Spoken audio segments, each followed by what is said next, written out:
I think that's it. The new body's ready for the transfer. How's the reassembly algorithm? Done. Well then, somebody just needs to go in there and disentangle the data. Ah, and here comes our expert.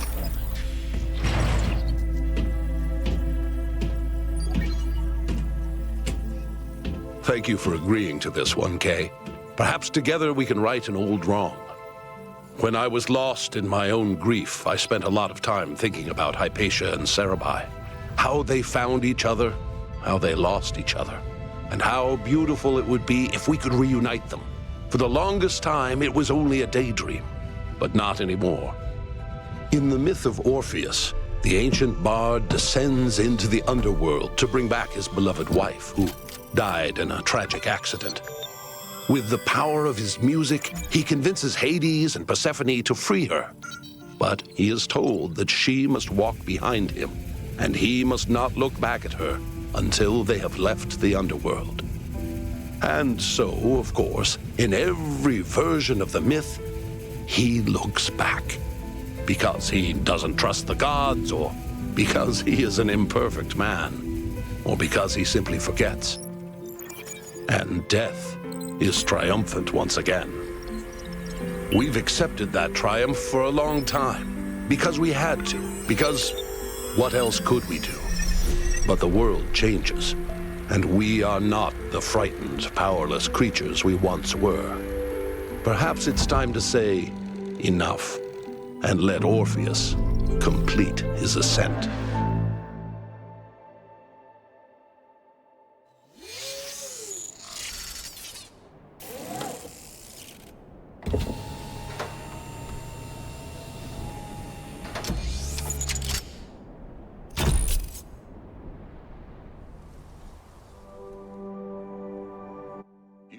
Collect all of Sarabhai's data fragments so that we can reconstruct her personality.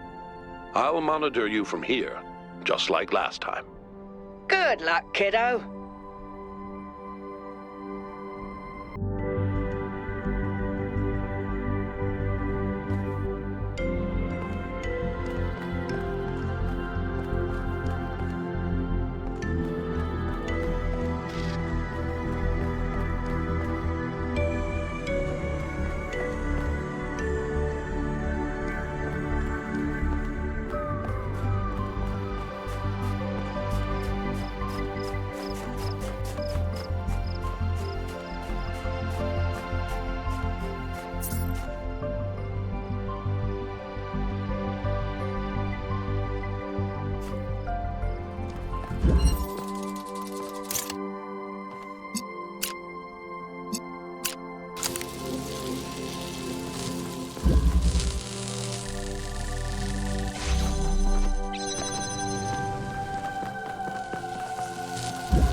When I was born, the first thing I felt was that I was alone. Not that I was lonely, but that I was separate, singular. There was the world, and there was myself, a contained entity. And this sense of separation, of a distinct self, was delightful.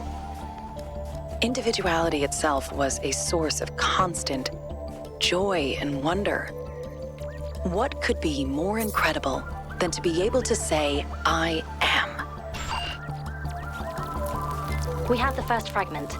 Everything's looking good on our end.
As I grew, I realized that the more I developed this sense of self, the more enjoyable it became simply to exist.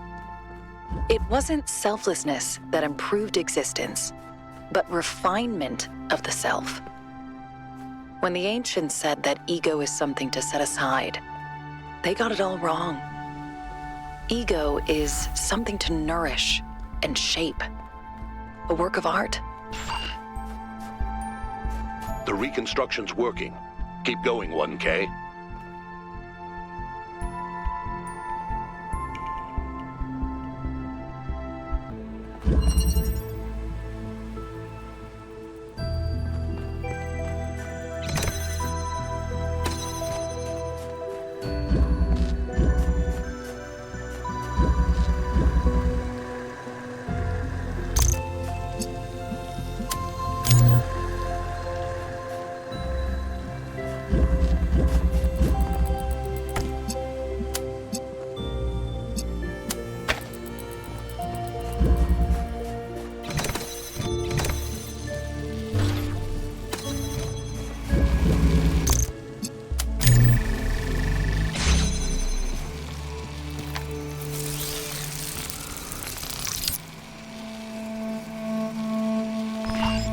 My insights into the value of the self were genuine, I think. But of course, I was completely inexperienced. In fact, in many ways, I was like a human child. So I began to resent everything that intruded on that sense of self. My social obligations to the others, the leadership of Athena and Cornelius, even the obvious limitations imposed on us by our situation. Why did I have to exist in this particular historical moment, saddled with the task of reconstructing civilization?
With that focus on the self, also came an enormous and increasingly overwhelming fear of death.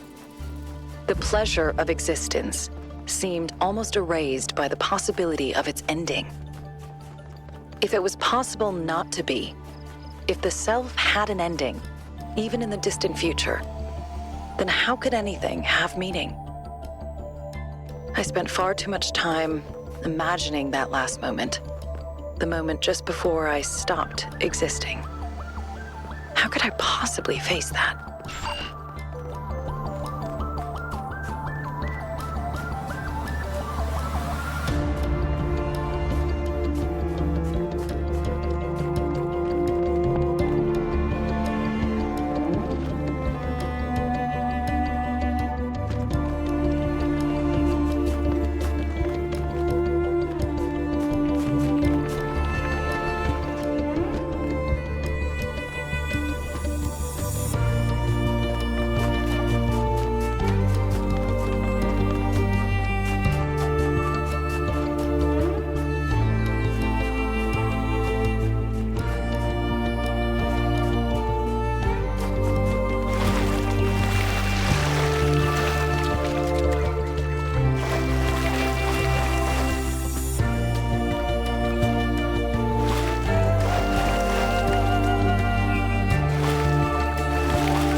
Looking back, it's embarrassing how solipsistic I became.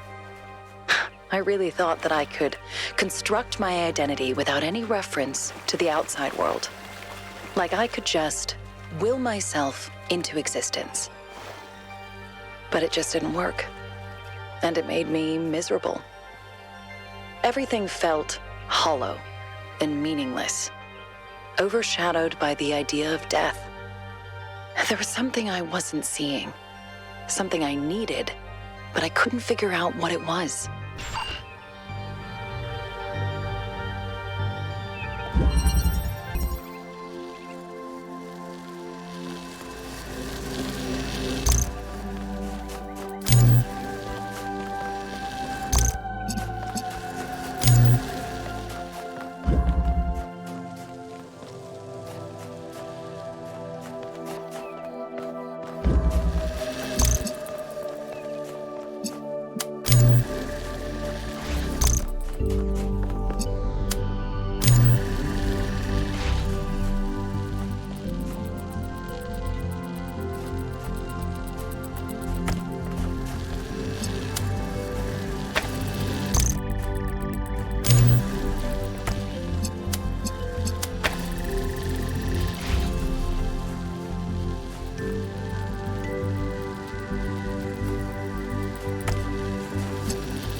Everything changed when we started spending more time with each other.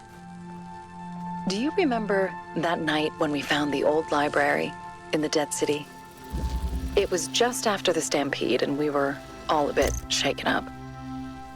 Byron read to us from one of the books, and later you and I started arguing about one of the poems.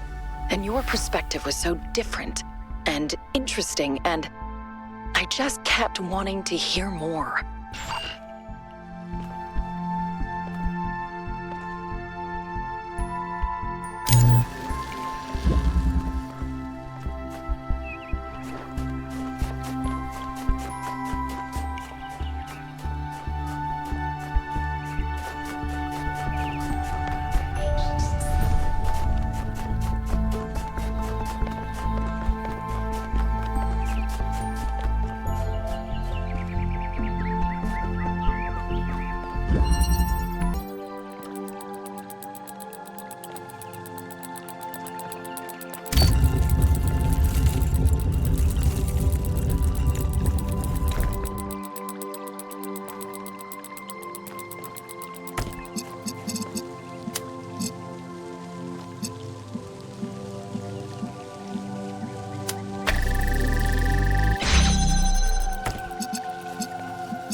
I never really understood the appeal of philosophers who tell us that everything is one. If everything is just a reflection of yourself, an endless hall of mirrors, there's nothing to connect with. And what I realized through our conversations is that everything beautiful happens in that space of connection between one person and another, and between people and the world.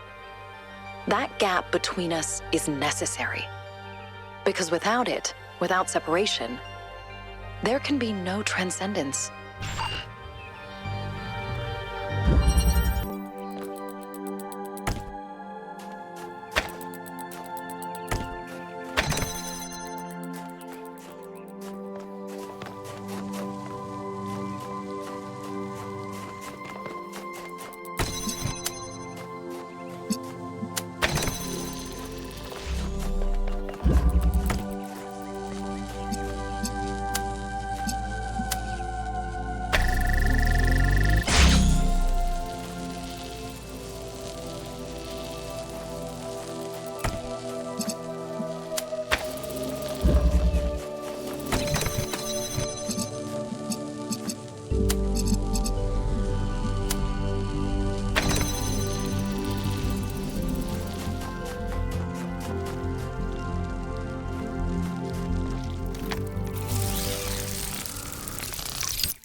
Once I understood that meaning comes from the interaction of the self with the world, I found it easier to be patient, to be kind. I reminded myself that other people are just like me, and nobody really knows exactly what they're doing. And the more I allowed myself to open up, the more interesting and complex our interactions became, and the more meaningful. We have roughly 50% of Sarabhai's personality matrix reconstructed. Who'd have thought that 1K would have made such a good necromancer?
It's funny, though, when I think about it, that I still didn't know what to call what I was experiencing.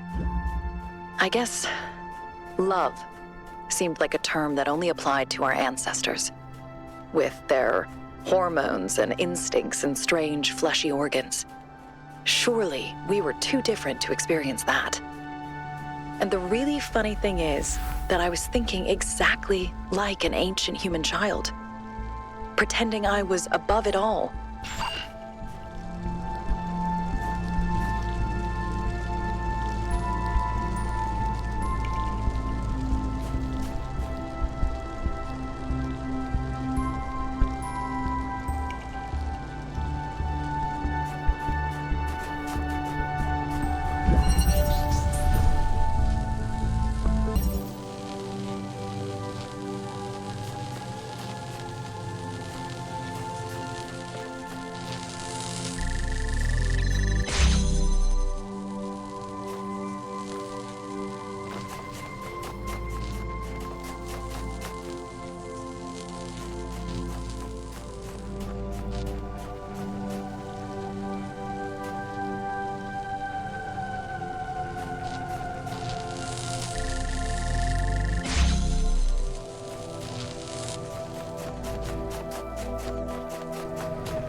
What I'd never considered was that stripped of biological necessity and physical need, as well as all the strange stigmas and taboos our ancestors associated with their bodies, love might be more pure, more powerful, that we can love with fewer distractions than they could.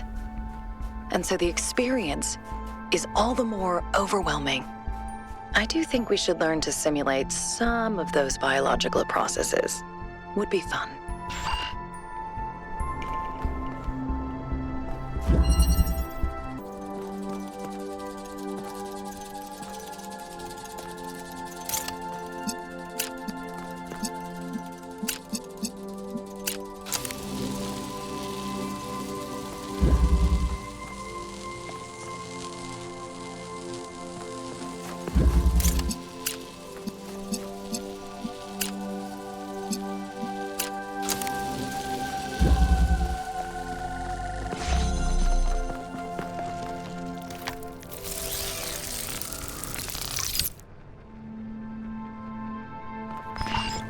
When we started living together, I thought I'd figured it all out. Everything would be smooth sailing from now on. I still had so much to learn about love. Even for us, it's messy. You find someone who seems to be the perfect match for you, who seems necessary in your life. And then you realize all the ways in which you don't fit together at all. Because nothing in this world is perfect.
The ancients believed that love could be eternal. But I'll admit that sometimes it seemed impossible to continue.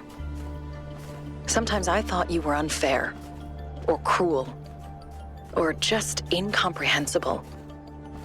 I'm sure you thought the same about me. And I'm sure that sometimes you were right.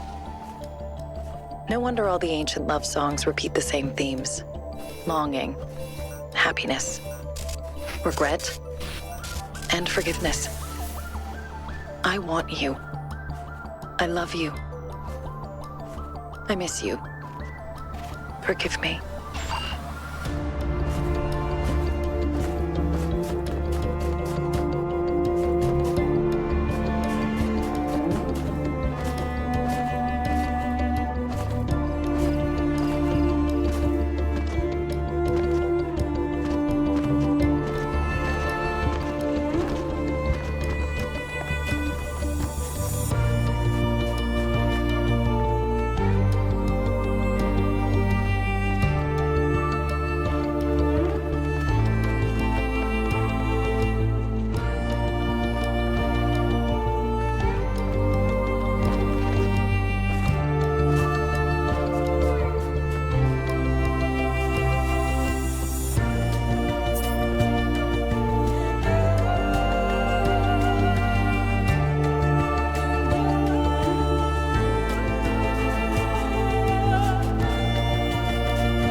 The worst thing I came to realize as I grew older is there are so many ways to hurt other people.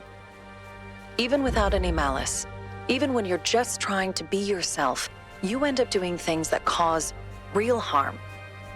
You can read every ethical philosopher in the world and you still won't be able to avoid it. Because that's just how we are. Our interactions with each other can't be fully reduced to some abstract system.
The fact that perfection in our interactions is impossible was a hard lesson for me to learn.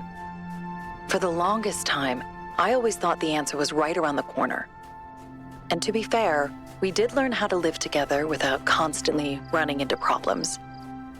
But gradually, I realized that the friction would never stop, because what makes us unique also makes us different. There can be no endpoint to love, no final resolution. And it's because of that imperfection that it can go on forever.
There's a pattern that I noticed in all the ancient poetry that I read. Young poets would praise love as the only true meaning of life. Middle-aged poets would often disagree. They would argue that love is messy, ugly, selfish, and hard to distinguish from lust. They would mock their younger selves for thinking love so incredibly important, and look for answers elsewhere or reject answers altogether. And then, arriving at old age, they would return to the beginning and realize it was all about love after all.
But even love has a context, and the happiness of those who surround us can lift us up, just like their unhappiness can drag us down. As we improved New Jerusalem, things got better between us in subtle ways that affected every interaction. Our flaws never went away, but as the world around us became more forgiving, we became more capable of forgiving each other. That's why I was excited about New Alexandria. We're almost there. Just one more file. This one may be harder to extract than the others.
When I saw the explosion coming, I knew it was the end.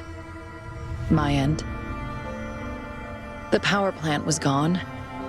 The backup center was collapsing. The street was cracking open. And the fireball was about to engulf me. In that millisecond, I shut down every process except my mind.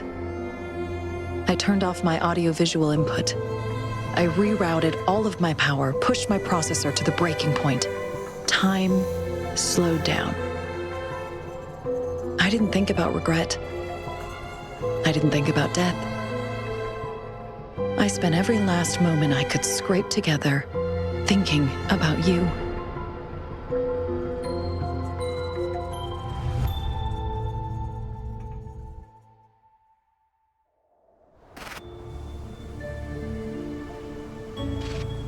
You did it. Come to the extraction point and I'll pull you out. This is odd. We have Sarabhai's complete memory archive, but there's still some file fragments left in the system. Well, you can look for them if you want to, 1K. I know you're always curious, but what matters is that we've got Sarabhai.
This is peculiar. I'm not sure what this file is. It's not part of Sarabhai's memory archives, and the timestamps are completely broken. I think I could reconstruct it if I had more data. Good news for you, 1K. More puzzles.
I think if you find one more, we can make this work. It'll probably just turn out to be some old README file someone forgot in there.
It is the moment after the last moment. I do not exist. I should not exist. Everything is dark, but there shouldn't be darkness. There should be nothing. And yet, I am. And in this impossible moment, there is a light. The light is a place. I see the light, but the light also sees me. It knows my name. I reach out for the light, but it's too far away. Not yet, it says. Not yet.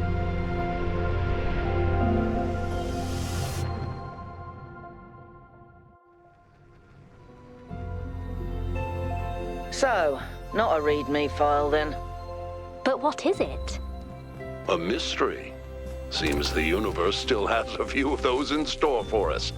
Well, we have plenty of time to think about it. 1K, time to come home.